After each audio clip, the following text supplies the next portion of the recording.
Se você abrir os olhos da fé e olhar para o seu lado direito, você vai ver um homem de branco aí de todo. Vamos ouvir a cantora? É Graziele, né? Aleluia.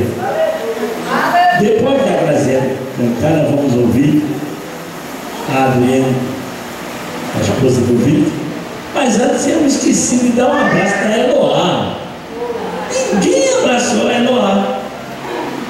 Beleza, dá um abraço aí bem carinhoso da Eloá. Essa moça linda. Olha só que coisa bonita. Oh, glória.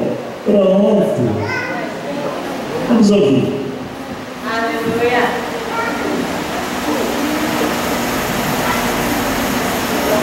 Aleluia, Deus.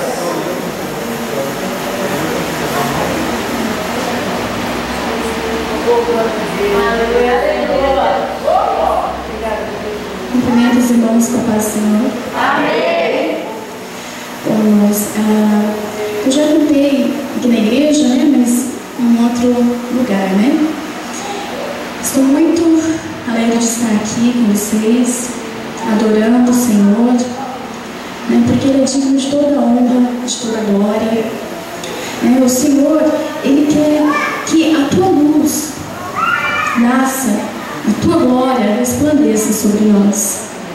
Eu quero ler em Isaías, capítulo 61, o Espírito do Senhor Deus está sobre mim, porque o Senhor me ungiu para pregar boas novas aos quebrantados. Enviou-me a curar os quebrantados de coração, a proclamar libertação aos cativos e a pôr em liberdade os algemados, a pregoar o ano aceitável do Senhor e o dia da vingança do nosso Deus, a consolar todos os que choram. Coloque, irmãos, as suas dificuldades nas mãos do Senhor. Se a tua dificuldade for financeira, for familiar, entregue nas mãos do Senhor.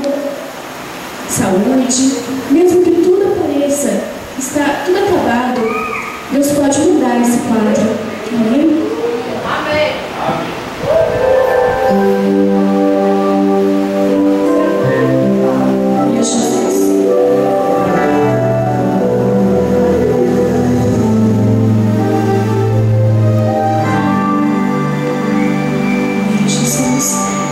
Sei que estás aqui.